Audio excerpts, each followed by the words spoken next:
Corporation లెవెల్లో గల్లీ లెవెల్లో జరగాల్సినటువంటి పనులు చాలా ఉన్నాయి.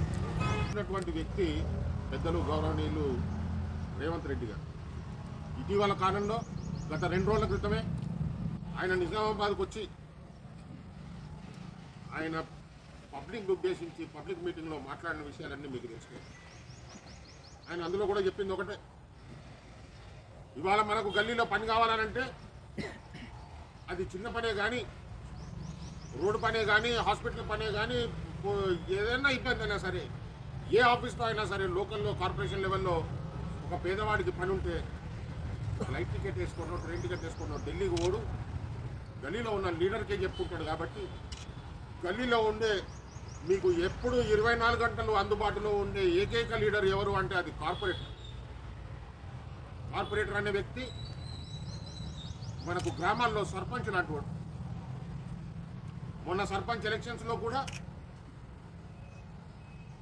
పెద్ద ఎత్తున కాంగ్రెస్ పార్టీని చాలా చోట్ల, మనకు నిజామాబాద్లో అయితే రాష్ట్రంలోనే హయ్యెస్ట్ మెజారిటీతోని కాంగ్రెస్ పార్టీని ఆశీర్వదించి మరల మోహన్ గారిని గెలిపించుకోవడం జరిగింది. అలాగే మనకు ఇక్కడ కోటగిరిలో శేఖర్ గారిని రాష్ట్ర వ్యాప్తంగా కూడా అత్యధిక సీట్లు కాంగ్రెస్ పార్టీ కైవసం చేసుకొని రేవంత్ రెడ్డి గారి నాయకత్వాన్ని బలపరిచినటువంటి మన రాష్ట్ర ప్రజలు, సోదరులు సోదరులందరికీ కాంగ్రెస్ పార్టీ తరఫున, నిజామాబాద్ ప్రజల తరఫున నేను వారికి 2 చేతులు జోడించి ధన్యవాదాలు చెప్పుకుంటూ, ఈ కార్పొరేషన్ ఎలక్షన్లో కూడా మనకు జరిగినటువంటి తీవ్రమైనటువంటి అన్యాయాన్ని అధిగమించి ముందుకు నడవాలనంటే మీరందరూ కాంగ్రెస్ పార్టీని బలపరిచి, కాంగ్రెస్ పార్టీ బలపరిచినటువంటి అభ్యర్థులకు ఓట్లు వేసి మంచి మెజారిటీతో వారందరినీ గెలిపించి మేయర్ సీటుని మళ్ళీ నా తర్వాత మళ్ళీ కాంగ్రెస్ పార్టీకి ఈసారి అప్పచెప్పి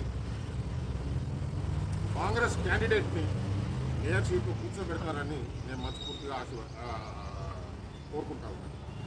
ఎందుకనంటే మేయర్ సంవత్సరాల్లో కొన్ని కాలేజెస్, కొన్ని స్కీమ్స్ వచ్చినప్పటికీ అవన్నీ మనం చేపించుకోవాలనంటే ఖచ్చితంగా నిజామాబాద్ కార్పొరేషన్ కాంగ్రెస్ గెలుచుకోవాల్సినటువంటి అవసరం ఎంతైనా ఉంది. ఎందుకనంటే రాష్ట్ర గవర్నమెంటు, రాష్ట్రంలో మనకు కాంగ్రెస్ పార్టీ ఉంది, ఒక సీరియస్ వ్యక్తి, ముందు చూపు ఉన్నటువంటి వ్యక్తి, ఒక విజన్తో 2 సంవత్సరాల క్రితమే గిరిగీసుకొని ఒక టైం ఫ్రేమ్ పెట్టుకొని ఈ పలానా నెలలో ఈ పలానా తారీఖు రోజు ఒక ఎస్సీ మహిళ, మూడోసారి ఈసారి ఓసీ మహిళకు అవకాశం రావటం జరిగింది. నా రికార్డు మటుకు చిరస్థాయిగా ఇప్పటివరకు మళ్ళీ ఇంకొక 5 సంవత్సరాలు కూడా నాది అట్లే ఉంటుంది. నిజామాబాద్లో మేయరు ఒక్కడే ఉండే మొగోడు, ఇయ్యరటి వరకు మేయర్, నిజామాబాద్లో మేయరు మొగోడు సంగీ. మొగోడు ఒక్కడే కదన్నా, ఇక మిగతాళ్ళు. సో గత 10 సంవత్సరాలుగా ఈ శ్రీనివాస్ గారు ఇనాక్టివ్ అయినప్పటి నుండి నిజామాబాద్కు తీవ్రమైనటువంటి అన్యాయం జరిగింది. గత ప్రభుత్వంలో కీలక వ్యక్తులు నిజామాబాద్లో ఉన్నప్పటికీ, అధికారంలో ఉన్నవాళ్ళు